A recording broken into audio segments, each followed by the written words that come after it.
Hello, let me know if you guys can hear me, or you can give me thumbs up in the comments so I know. Hear me.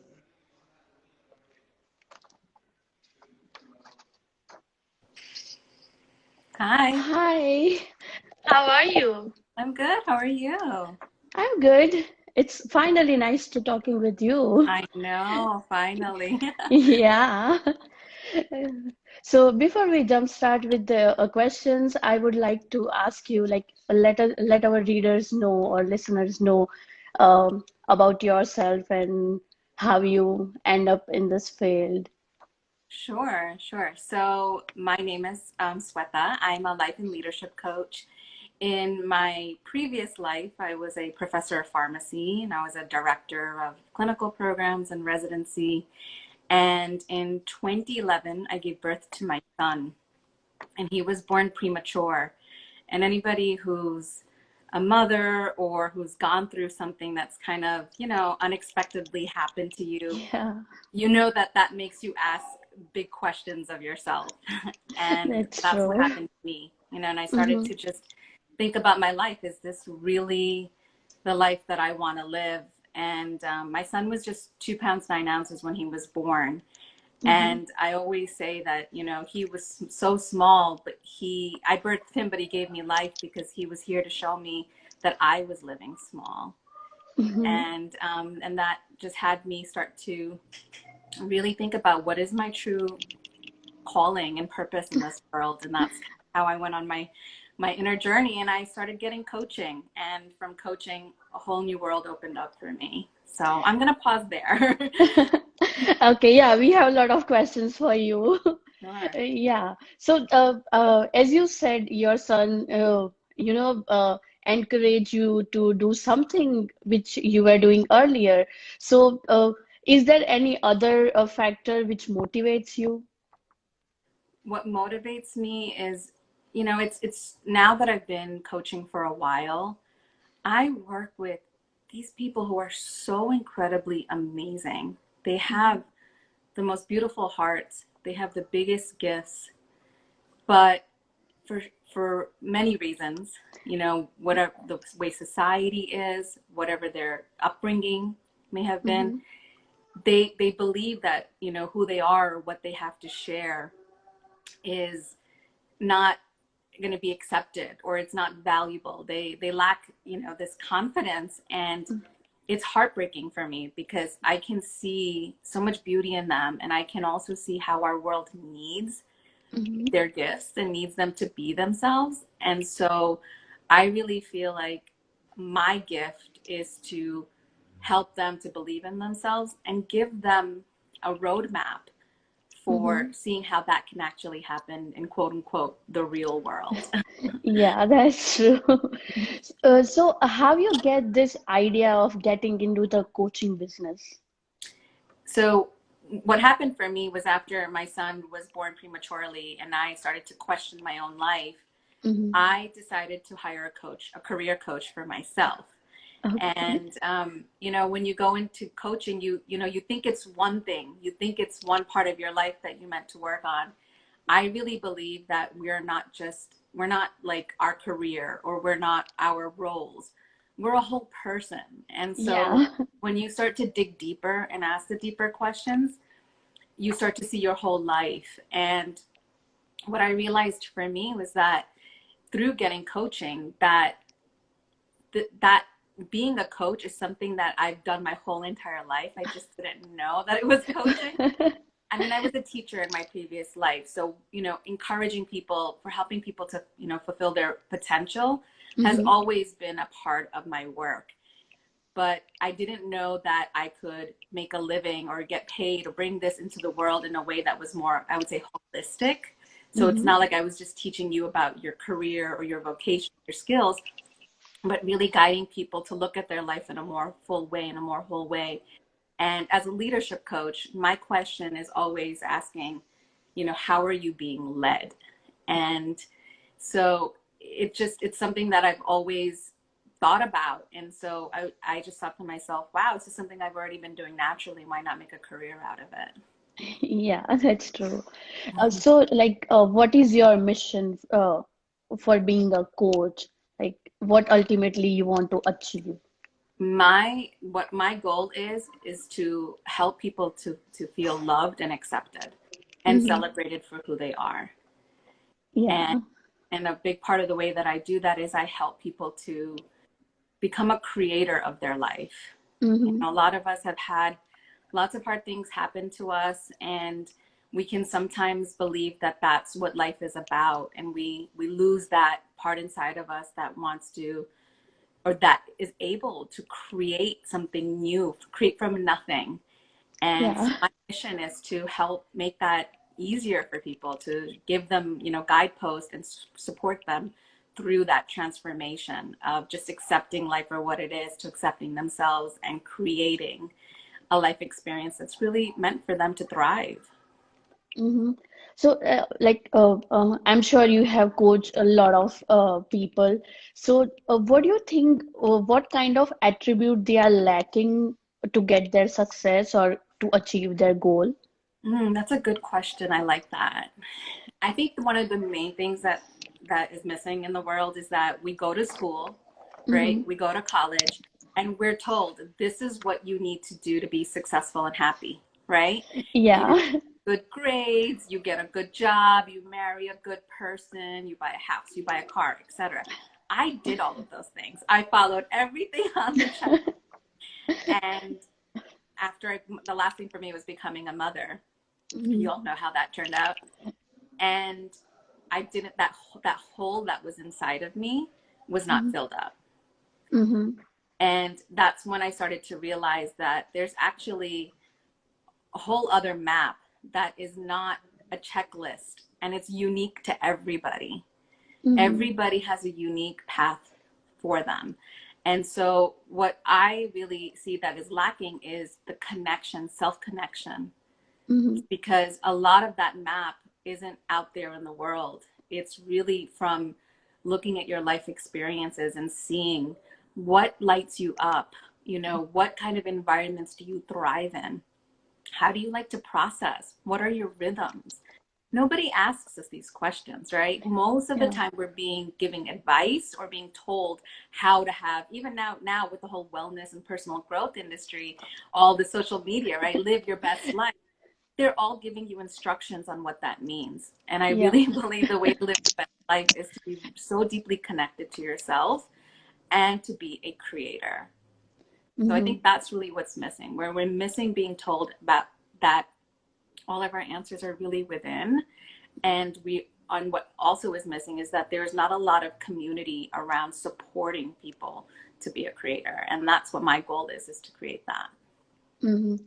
So, do you have any strategy to manage fear? Like, I'm sure, including me, even if I'm doing something new, I would have a fear, like Yeah. how it will go. Would I get a Yes. success or it will be a failure? So, have you managed this fear? That's such a good question. I actually posted an Instagram live just a couple earlier this week. So you can go on under my name and you'll see it. And it's the title of it is "Are High Expectations Holding You Back?" Hmm. Because a lot of what we have been taught, whether it's directly or what we've seen on social media, is that what is celebrated is quote unquote the perfect outcome. Hmm. And we don't see the whole story. We don't see Yeah. what's happening in the background. We don't see all the failures. And so it's not normalized. And that's part of that's just one of the things that I share, is to give a reframe to help people to see that, you know, there's a bigger picture there. The other thing that I do, because I was a pharmacist and I was a professor and I was a teacher, and I believe that as much as I believe we need to be connected to ourselves and follow intuition, we thrive on structure. You know, Hmm. so even with, you know, with my pharmacy students, every patient that you treat is different, right? But there is a protocol for, you know, if a person has an infection, this is what you follow. And so that's what I've created in my work. I create what they call frameworks, which are different kind of protocols. And one of the frameworks that I have to help with fear is something that I call the holy bridge. Mm-hmm. And it's basically, I'm not going to go through the whole thing, but each letter stands for something. Mm-hmm. And I'm actually unholy. I named this framework Unholy last year. I'm going to be sharing about that soon on my newsletter. But the Mm-hmm. O in Holy Bridge is one that I think is really important, something that we don't always do, which is what brings up a lot of fear, ironically, is not about what is going to happen in the future. It's actually about what has already happened in the past. Mm-hmm. We've already been rejected. We've already been neglected. We've already failed. And many people have not processed that or let it go. That's one Mm-hmm. of the most common things that I see. And so when people come to me and they say they lack confidence, it's because they're holding on to past experiences. And the O in Holy Bridge is about being open to a new experience. And in the video that I shared earlier this week, one of the things that we do is we perform. We try to perform to get an outcome so that people like us, that we look good, that Yeah. we are successful. But really, what gets the best results is presence. Mm-hmm. It's really being very present, because every experience in life is dynamic. You can't repeat, you won't, you can try to, oh, if I do all the right things, then this is what's going to happen, right? But Yeah. most experiences are dynamic. You can never repeat the exact same experience. And that's, what we crave. We crave certainty that like it will feel as good as it had in the past. Especially if what you're dealing with has to do anything with relationships. People are so dynamic. Yeah. Everything comes back to self-connection. The way you become present is by being connected to yourself. And the way you get connected to yourself is to put attention on yourself. And like I said, in that IG video that I shared, I give a tool for how to do that. So people can go see that if they want. Yeah, of course. We will share that link so people get helpful with that. As you said, with the relationship and everything, do you think because of other people's expectations affect on our performance and the pressure we have? Absolutely. I see that whether sometimes we have external expectations, sometimes it's our own expectations, that we've Mhm. internalized. Sometimes it comes from culture. This is Desi Girl magazine. There's so much pressure on what it means to be a Desi girl, right? What that should Yeah. look like, how we should act, we should behave, we should be quiet, we should be demure, right? We should be fair skinned, we should have this type of education. I mean, we all the time we see it and we hear it. And so absolutely, like we're human beings, that those voices will go into our mind, and they're constantly telling us that we're not measuring up, we're not doing enough. And especially if you're someone who has a big heart, because there's a lot of information out there that says don't care what other people think. But if you are a person who values connection and cares about other people, you'd have to completely shut yourself off not to care what other people think. I don't think that's healthy. We want to be like connected to other people. So again, it all comes back to self-connection. It's about really being able to know yourself so deeply and understand, where are your goals coming from? What are you motivated by? Are you motivated by other people's expectations? Mhm. Or is this something that your own heart is guiding you towards? And then Yeah. about developing the skills to be able Mhm. to communicate to the people that you love. And this was something that I wasn't good at. I didn't know how to do this. And this is why I ended up in pharmacy. I didn't want to be a pharmacist. I was fulfilling my mother's dream. But it's not like she actually said to me, go be a pharmacist. It just was put in my mind that you will be a scientist. That's what was put in my mind ever since I was young. My Mhm. mom wanted to be a doctor, and she couldn't fulfill that dream. And because I love my mom, I have an open heart. None of this I was aware of, but I was fulfilling her dream by Mhm. being a pharmacist. And it wasn't until like my son was born and I asked those bigger questions that I realized I never wanted to be a pharmacist. But the amazing thing is, I meant to be a teacher. So Mhm. even if this is the good news. So if you feel that the choices that you have made are not your own and they've been based on other people's expectations, one thing I just want you to say is your life is always trying to support you. It's always trying to support you. And so that's how I ended up being a professor, because professor, coaching, teaching, that is part of my dharma. And so within the unconscious choices that I made, life was still guiding me. And life becomes incredibly amazing when you actually consciously choose to see how life is supporting you, and you marry that with what really, sparks your joy and what's needed in the world. When you bring all of that together, it's amazing what you can really create in your life. Sounds good. Because it happens, like I would say, being a Desi, I know a couple of friends, including me, that happens because parents, family, relatives have expectation from you, like you become a doctor or an engineer or something, and then you end up being unhappy doing 9 to 5 job. So of course, like that is very difficult to cope up with. Yes, it is incredibly difficult. And there's so many people that are going through that right now. Yeah. And again, but what's wonderful is that the world is starting to change, right? Yeah. Media, the movies and magazines. I mean, there's a Desi Girl magazine. There was never a magazine like that for me when I grew up. Yeah. Starting to have these conversations in public. And the beautiful thing is that, we now have people out there who want to help, so hiring a coach, getting support, talking to a friend who's made the transformation that you've wanted to make. One of the biggest things that I see that really hurts people is that they try to figure out their life in isolation. Yeah. They're keeping all these feelings inside.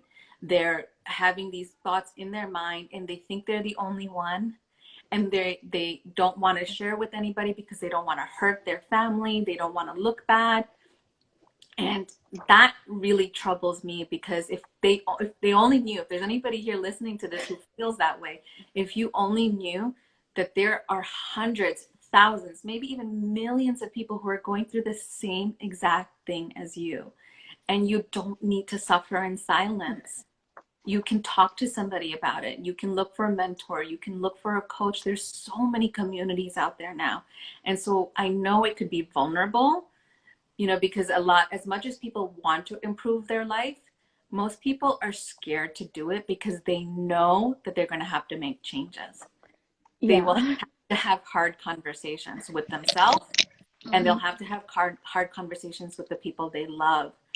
But it doesn't have to, it's only hard if you don't get help. Yeah, If that's you true. have support to teach you how to communicate, how to have people listen to you. I mean, if somebody came to me when I was 17 years old, when I rashly made a decision to go to pharmacy school because I wanted to be away from home, I wanted my independence. And I thought the only way I'll have my independence is if I do a 6-year pharmacy program. Hmm. And the very crazy thing is that when I left pharmacy, and I shared this with my brother, because my brother was a big influence on me to go to, like, he just mentioned he said pharmacy is a good profession for a woman. That's just his opinion. And Hmm. I just took that to heart.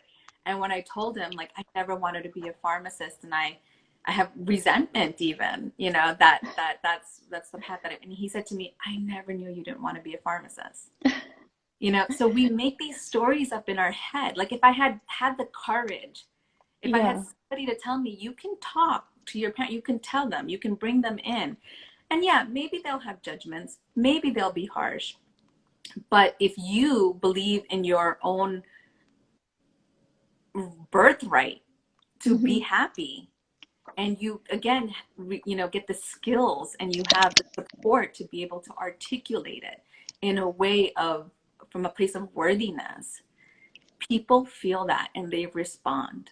They completely respond. I mean, I have made dramatic changes in my life, and I have the same husband, I have the same family, I have the same friendships.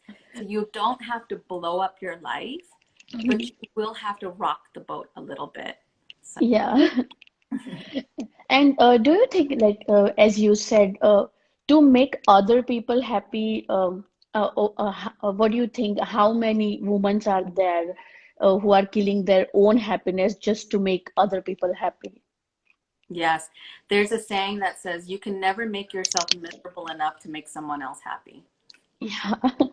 And we've all done it. We've all done it. I mean, I don't know where it's come from, to be honest with you, but especially in the Desi woman, the Desi girl, Mhm. the job of making other people, our life is to make other people happy. Where did that come from? I don't know.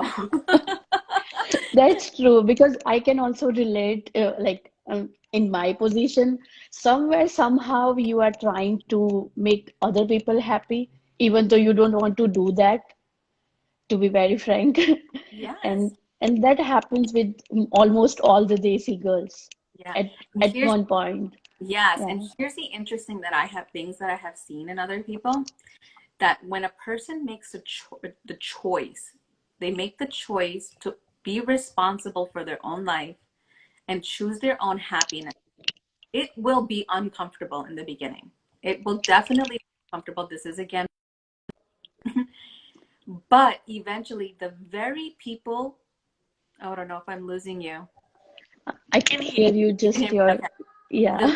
very people that you hold yourself back from because you're afraid of making them unhappy will be Mhm. inspired by you. Yeah. They will start to be inspired by you because oftentimes the reason why people stop you from making changes that will make you happy is because it starts to, it brings a trigger to them of, I didn't do that.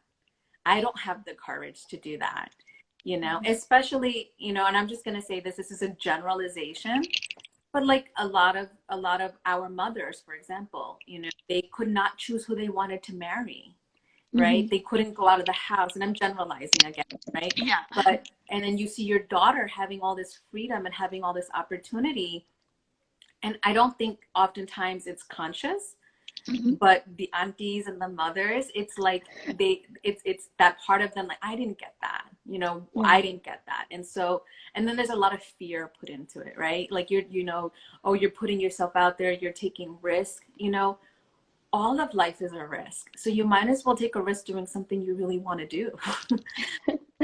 Yeah, I'm sure uh, being a Desi, it's very popular auntie jokes because maybe your close relative, your family won't mind what you are doing, but those aunties really care. Like they love you so much, so they really care about you, why you are doing this and what you are doing. Yeah. Yeah. I mean, Yeah. it's part of the culture, right? Like it's so much part of the culture. Hmm. But this goes back to what I was saying about being a creator. Hmm. I really believe it is our job to become the leaders of our life and create a new culture. Yeah. That's truly what I believe, is that we need to evolve our lineage. We need to change society. And we don't need to burn ourselves out trying to convince people. You Yeah. do it by leading. When you make the changes, when you own to operate from this place of, I trust and I believe in myself and I'm going to take risk and I'm going to take a chance. And even if I get a rejection, even if I fail, I'm going to keep showing up for myself, because that's really what it's about. It's not about the outcomes. I cannot tell you how many people that I have seen are so afraid to take risks because they don't want to be rejected. But the Mhm. thing that kills their self-confidence the most is not taking a chance on themselves. Yeah, that's I true. have seen in myself and in other people that the joy and the happiness comes from just, believing in yourself to take a chance. And then whether it works out or not, that actually becomes cherry on top. The Hmm. fulfillment and the happiness comes from putting yourself first, putting yourself out there and saying, I'm going to bet on myself. That is the most fulfilling thing that I've ever experienced for myself. And like I said, I've witnessed in other people as well. Hmm. So, as we are talking about the Desi culture, uh, you have a lot of clients till now, right? Mhm. So, what do you think? Like, how many women are there who like? Is the majority of cl your clients are women or men's? No, majority of the people that I work with are women, but I also work with men that are men of color, people of Mm-hmm. color, because Mm-hmm. I find that um, the the experiences that we have, although they feel personal, they're quite universal. So Mm-hmm. for anybody who is a quote unquote minority, right? So Yeah. a person of color, women, immigrants, people that feel different or other, they have learning differences, or maybe they're LGBTQ, right? There's Mm-hmm. so many communities in the world that are experiencing the same thing where who they are is not okay. People who Mm-hmm. have special gifts, intuitive gifts that are very empathic, for example.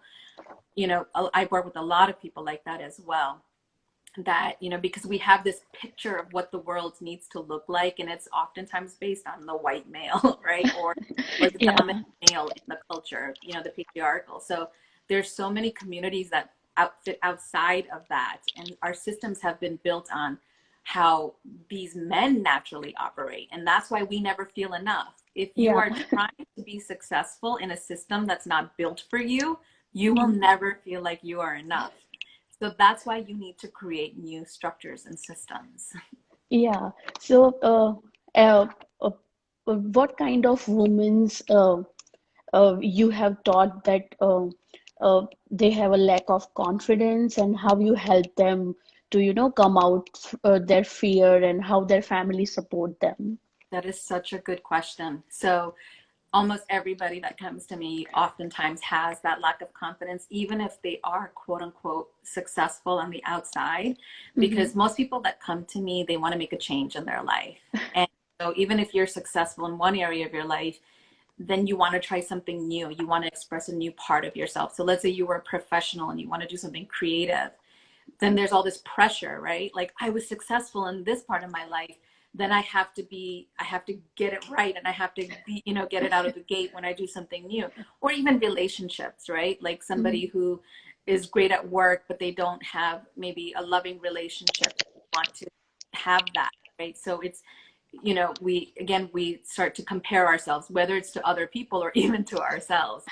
And what I have found, so confidence, it comes from the word confide, right? And it's really about trusting yourself.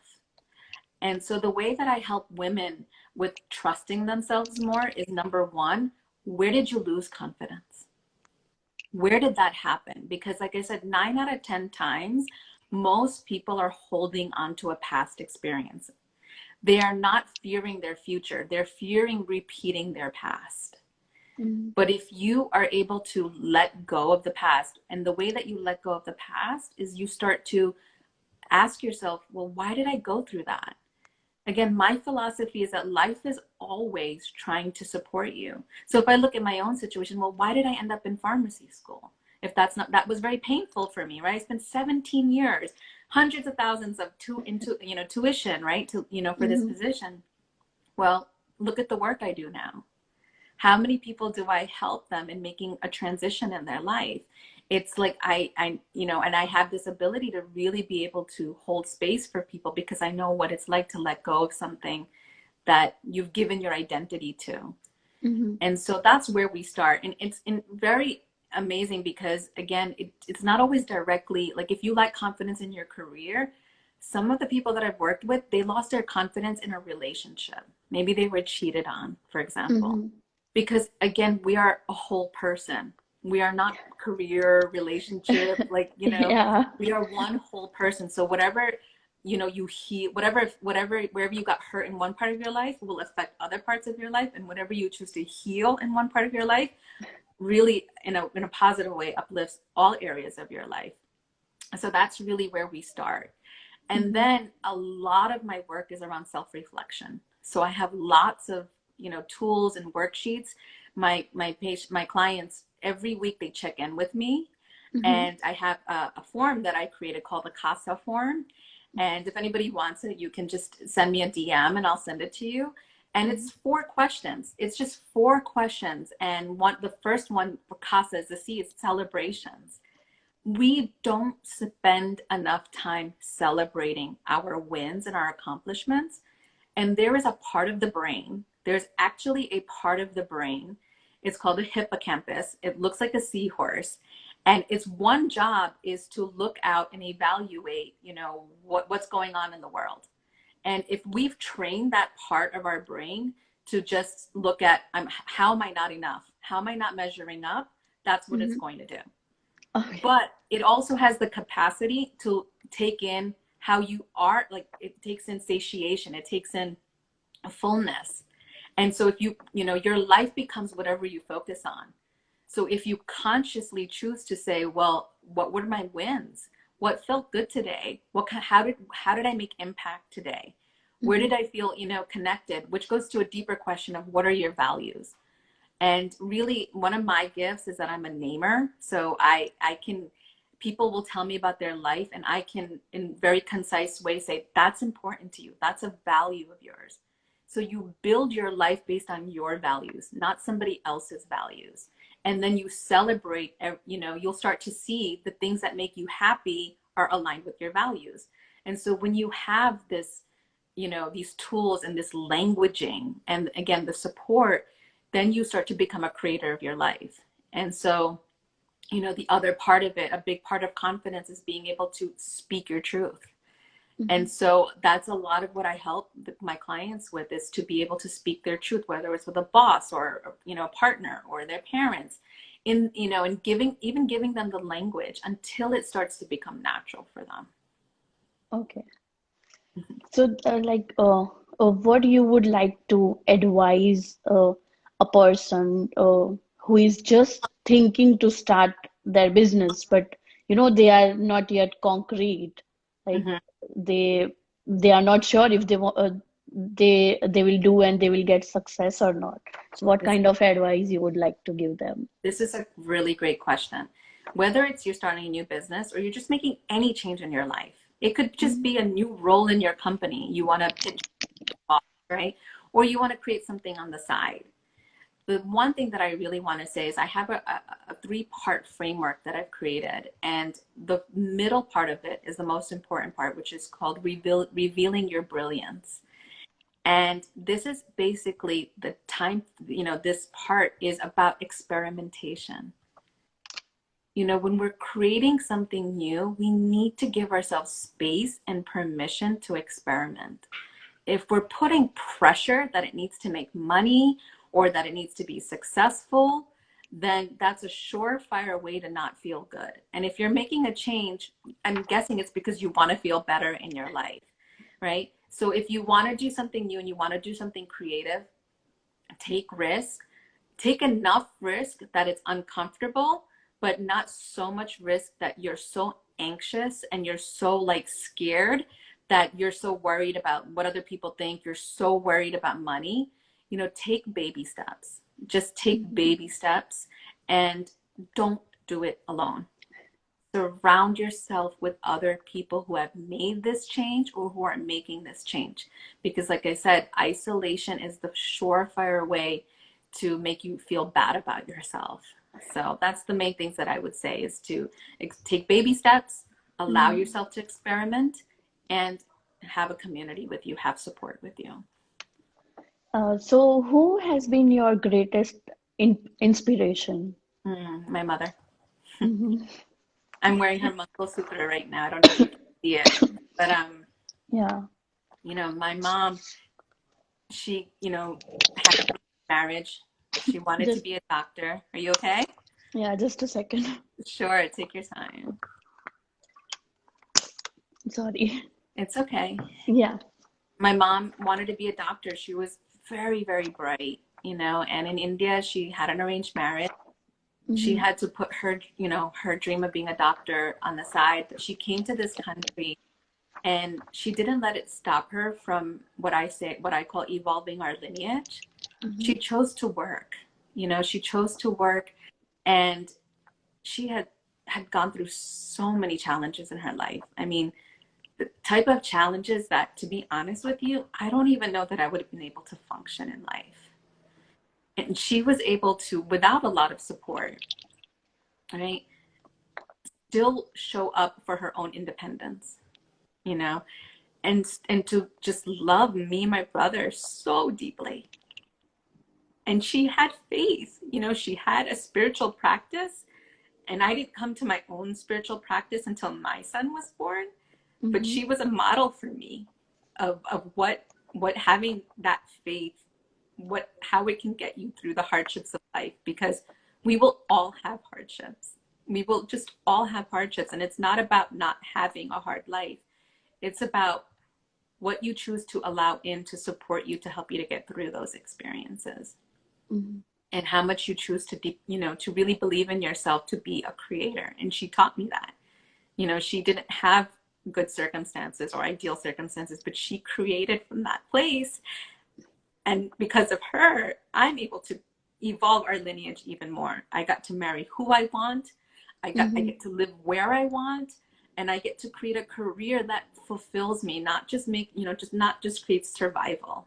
And I wouldn't Yeah. have been able to do that if I didn't see my mom. Mhm. Yeah. Can you hear me? Yeah, I can hear you. Yeah. I just wanted to give you a moment. Oh, thank you. Thank you. That's very sweet of you. Yeah. So, have you come like if I say I'm a Desi girl, so have you complete that sentence? Have you uh, you know complete yourself I being a Desi girl? I would say I'm a Desi girl that's proud of where I came from, Hmm. because I come from a culture that is colorful, that is vibrant, that is resilient, and that is just so full of life. And so I was born in Bombay, and when I go back home, I was only 2 years old when I left, but it's my home. Yeah, that's true. So, is there anything else you want to tell Desi Girl magazine viewers? I just want to say, whatever you're going through in your life, especially now with the pandemic, it's so easy to feel like life is against you, or life is hard, or and I just want you to know that you are a creator. You are a creator, and you can renew, and it just comes with a choice. And every moment to make a new choice, you have that power within you. It doesn't have to be, you know, big dramatic changes in your life, and the change doesn't come from the outside. It comes from within. So take a chance on yourself. Just take a chance on yourself. It's so worth it, and it's something that you absolutely can depend upon. You can depend on yourself. Thank you. It's such a wonderful advice, and I'm sure like being a woman, it's very important because we always prioritize family against our aim and goal and everything. And I think yeah, we really need to focus on that. Yes, yes, Thank you so much, Dr. Shweta, for taking time and giving such a wonderful advice and encouraging the woman. absolutely. It was my pleasure. Thank you for creating this space. Like I always said, growing up, there was nothing that was, focused on me and where I came from. So I think it's Hmm. so lovely that you're creating, support for Desi girls. So thank you for the work you're doing. Thank you. Take care. Okay, bye bye.